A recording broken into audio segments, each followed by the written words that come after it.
In this Inktense pencil tutorial, I'm going to show you how to paint this pretty cosmos flower, so let's get into it.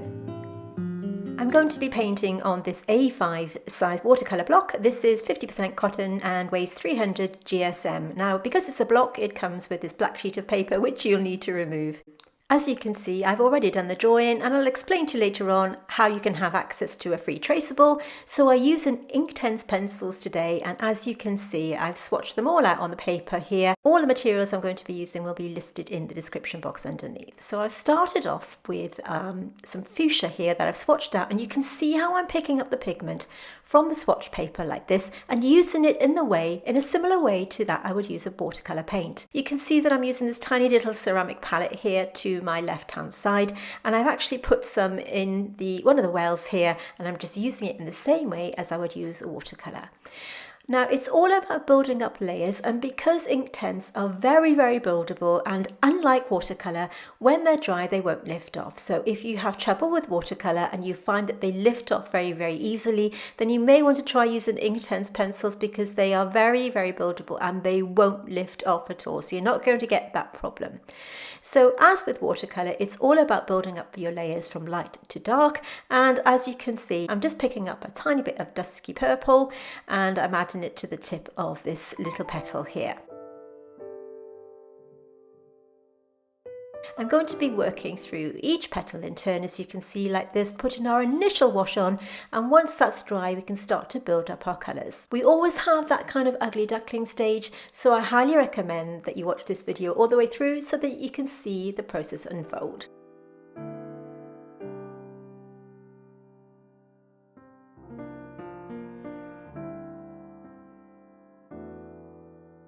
I'm picking up the colours from my little swatch card here. All I've done is apply the Inktense pencils to the watercolour paper, and I'm using it in a similar way to a sort of watercolour pan. There are lots of different ways that you can use Inktense, but this is one of my favourite ways because it gives you the chance to build up your colours and have full control of your paint. The brushes that I'm using today are absolutely beautiful. These are from Rosemary & Co. They're synthetic brushes, and I really love them because they have they're quite sort of sturdy and stiff, and they give you full control of the paint. They have a very fine point, and as I said, all the materials that I'm going to be using for this tutorial I will list in the description box underneath so that you can check them out for yourself, but of course use whatever you have. Notice how I'm using the tip of the brush to blend the colours through once I've applied them. Once I've got the Inktense onto the watercolour paper like this, I'll dip my brush into my little puddle in the middle of my palette here, pat it on my kitchen paper and blend it through like this. It's really important that you don't miss out the patting on the kitchen paper section, because if you do, it will just make your colours blur. This is my eradicator brush from Rosemary & Co. This is a small brush that helps you lift out any errors or also help you blend your paint. Okay, so the first layer is dry, so we need to take a look at the other sections. Using the cadmium yellow that I have on my paper, I'm just applying this to the central part of the flower like this. Using my number 2 size brush, this is a pointed round, it's a synthetic brush from Rosemary & Co, as I said earlier on, and just using this for our very first layer so that we can start to build up those beautiful colours. While it's still wet, I'm adding a mixture of mustard and golden yellow, and I'm dropping them in like this. At the very start of this video, you saw that I already had my drawing traced down, and there's a really super easy way to do this, and I'll attach a video to the description box underneath this video so that you can see the easiest way to trace down your drawings if you want to. There's nothing from stopping you drawing them freehand, it just makes the job a little bit quicker and you can press on with the painting. Here I'm applying a mixture of spring green and leaf green, and just applying it to the areas that you can see using my number 2 size pointed brush, and I'm taking this colour all the way down the stem.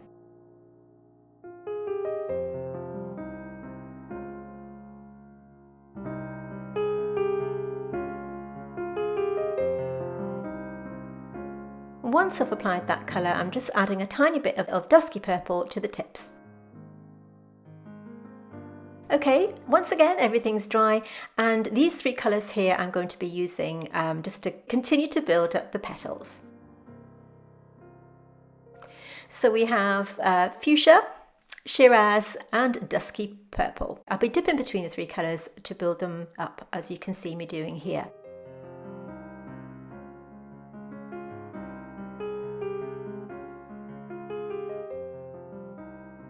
Because we're building up our colours in layers, I'm not going to take the colours over the entire first wash.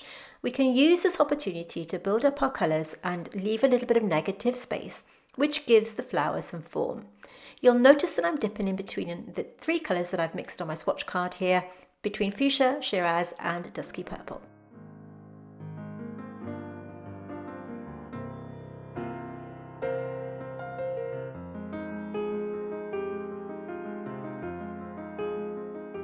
If you want to join in with this tutorial, we give you a reference photograph and a really simple line drawing so that you can trace it down yourself.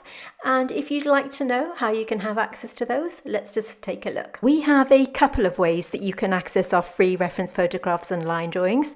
We have our very own private Facebook group, and as a member you can access all of them here. There is another way, and I'll tell you about that in a moment. And in case you're not a Facebook fan, and I know it's not for everybody, I just want to reassure you that our group is really friendly, really helpful and informative, and you can also post up your finished paintings and have feedback from me and our other group members. You can see here some of the completed works in the student gallery. Having positive feedback from your paintings is a great way to learn and a really amazing confidence booster. If this is something that interests you, I'll put a link to the Facebook group in the description underneath this video. But if Facebook really isn't for you, then don't worry, because I'll put a screenshot of the line drawing and the reference photograph right at the end of this video, so be sure to stay right until the end and you can print it off that way. So stay until the end of this video, where you can stop the video, take a screenshot and print out the reference photograph so that you can trace it down. And as I've said, I will put a video in the description box which will help you trace down your drawing if you want to do it that way.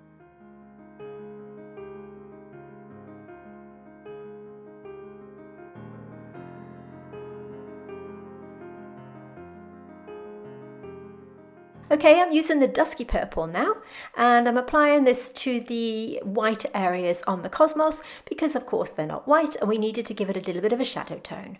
Just continuing to build up my colours one by one, but making sure that each layer is completely dry before I start the next.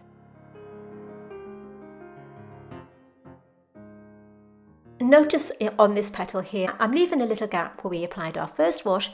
This gives it a little bit more definition and makes it and stops it from looking flat. Using the tip of my brush and once again blending those colours together.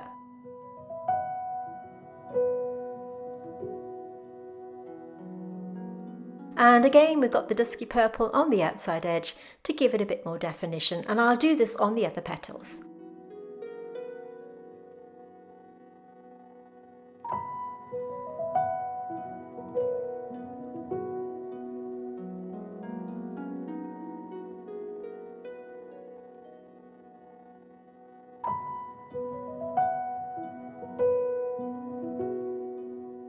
Inktense pencils are very versatile, and you can use them in a number of ways. We have done a few tutorials on this already, and I will put a playlist at the end of this tutorial for you to have a look at if that's something that interests you.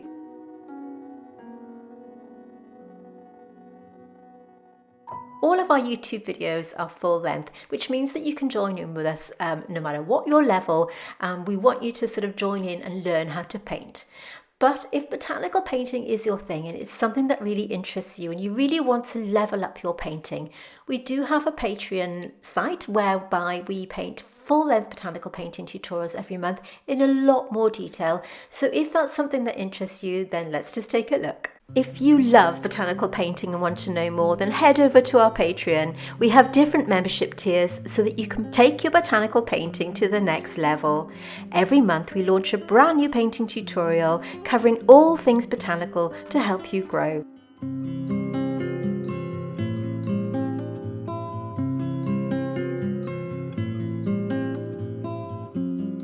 The tutorials are exclusive to Patreon and are ad-free, so if you want to paint like this, then take a look. Link in description. So as I said, you won't find them here on YouTube, and they are exclusive to my patrons, so do consider joining us over there if this is something that interests you. And just to be clear, they are just using watercolour. You won't find the Inktense pencil tutorials on there. They will just be watercolour painting tutorials. Okay, back to the job in hand. Let's carry on with this painting. You can see how I've just left a few gaps once again on these petals here, just to give it a bit more texture and a bit more definition. And I'm switching between the three colours that you can see me swatching out here, just going through each petal in turn, looking at my reference photograph as I work through.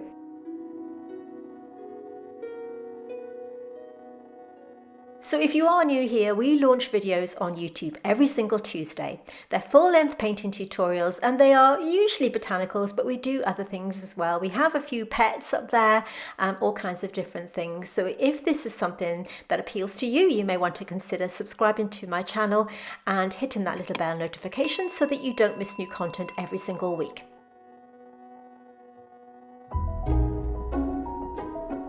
I'm using the Shiraz here just to add the darker value, so you can see now how we're building up our layers by keeping the lighter tone, which is our lightest value underneath, and then building up the darker colours as we work through, using the same application process as I go through each petal one by one.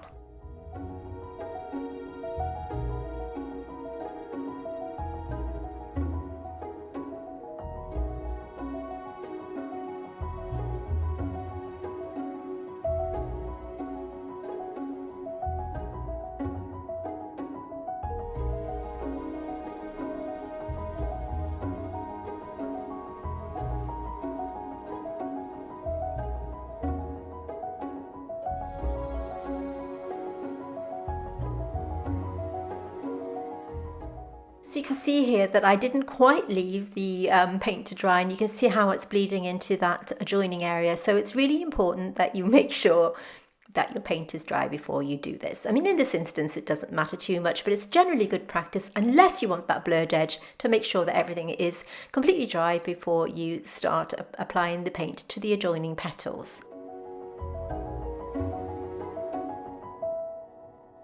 Just continuing the process and working through one by one.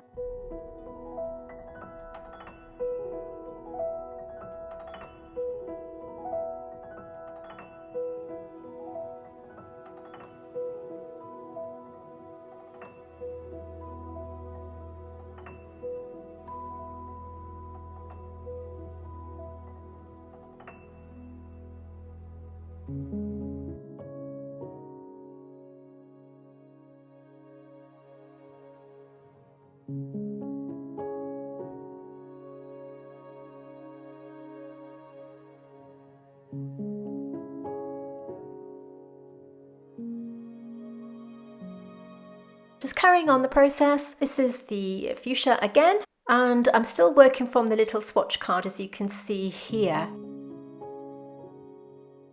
And taking this opportunity to sharpen up any edges and add some dimension where I feel it is needed.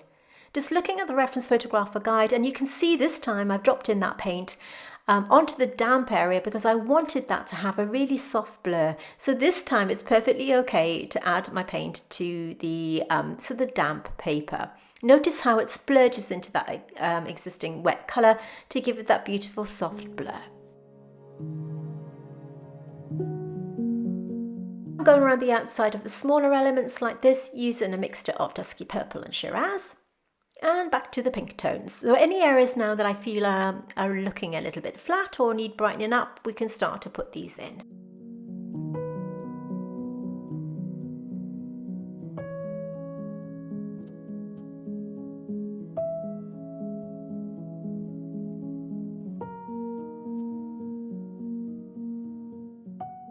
So just continuing the process and working around these one by one.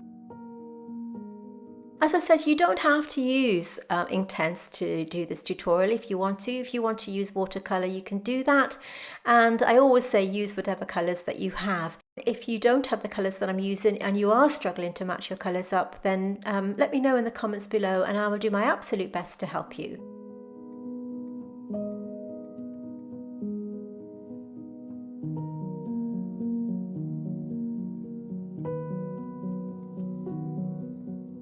Now this time you can see me adding the pencil straight onto the paper like this.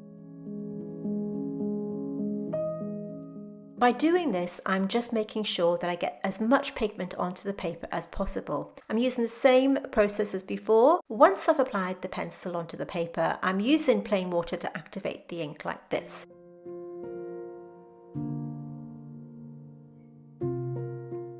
It's really important when you do this that your paper is completely dry.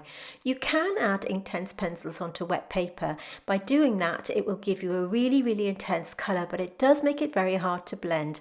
So if you are applying your Inktense pencils directly onto your watercolour paper, please make sure that your paper is dry, otherwise you won't be able to blend your paint. But it does give you a really strong, intense colour, which is why I'm doing it at this point. I'm also using a plain water glaze here to unify the colours, and it's something that I like to do at this kind of point in my painting. Once this is dry, I can then continue to paint over it to add some more detail. But of course, it makes it absolutely important that the paint is dry. So now that it is completely dry, I can go around the centre of the flower like this to outline some of the areas and create a little bit of shadow to give it a bit more form. For this, I'm using dusky purple.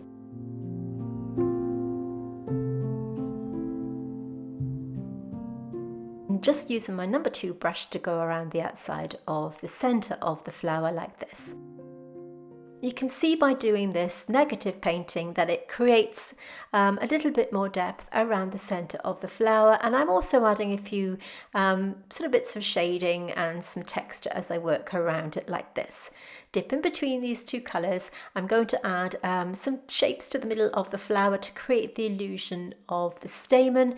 I'm not being too picky at this point. I just want the viewer to know that there is a little bit of texture going on here and there. So I'm dipping between these two colours and just dotting it in and adding some squiggly lines here and there to create the illusion of this beautiful centre of the plant. Now, of course, all of this will still need building up, but for now we're just getting these in place so that we know exactly where we're going later on when we come to build up the other stronger colours.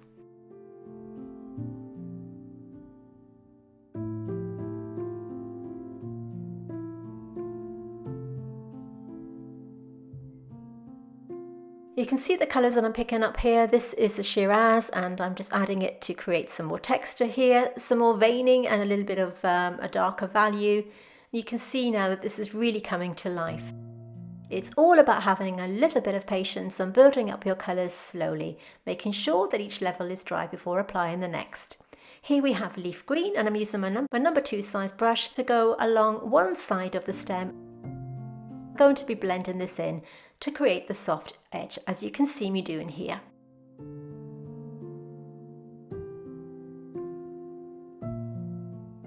Picking up more colour and just dropping that in. Now, because this is damp, you can see how it's blurring nicely into that existing wash. Using my eradicator brush to just soften that edge. Ideally, you want this to be almost dry when you're doing this.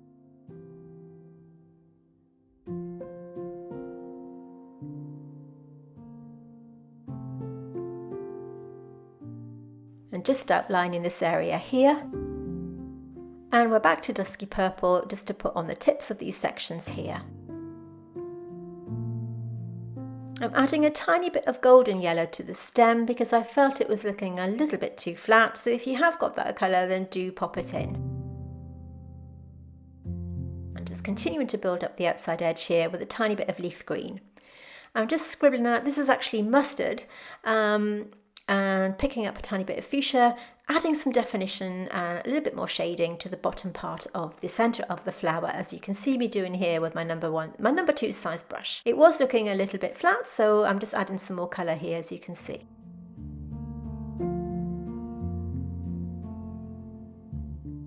Back to fuchsia now, and once again this time, because everything's dry, I'm adding it directly onto the parts of the petals that I really want to strengthen up, and just activating that with a little bit of water. And again picking it up from the little swatch card.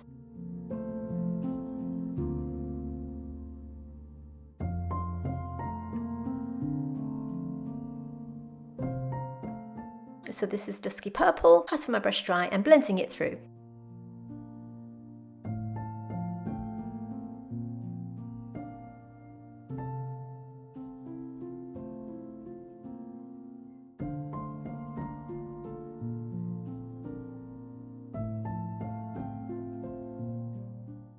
So just continuing the process and working through each petal, building them up as you can see me doing here. If you feel that any areas need strengthening, then just pick up your colours and just add them like this, in the same way that you would use watercolour, but of course the advantage being it won't lift off.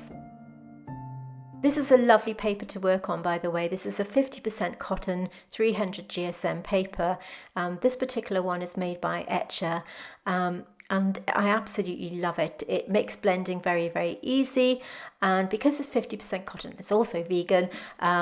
It's brilliant to work with, and I really, really like it. You can see me here strengthening up the middle part underneath the stamen, where I felt that it needed to be, had a little bit of shadow underneath, and was strengthening up a few areas here and there. It just makes it stand out a little bit more. And just outlining the stamen, as you can see here, with a tiny bit of yellow and a tiny bit of mustard. I felt they were just, they looked like they were just floating there, so I wanted to give them a little bit of definition by outlining them, as you can see me doing here, adding a tiny bit of pink and just doing the same thing.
You can see me here enhancing a bit of the colour with some of the yellow tone.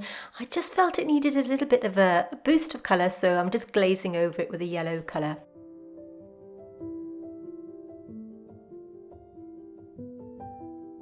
I've got a little bit more to do on this beautiful cosmos flower. Remember to stay right until the end of this video, where you can pause it and print out the reference photograph and line drawing that I'm going to provide you with. But if you have enjoyed this video and love Inktense as much as I do, watch this playlist next, and combined with all the information that I've showed you in this video, it will really help you improve your skills.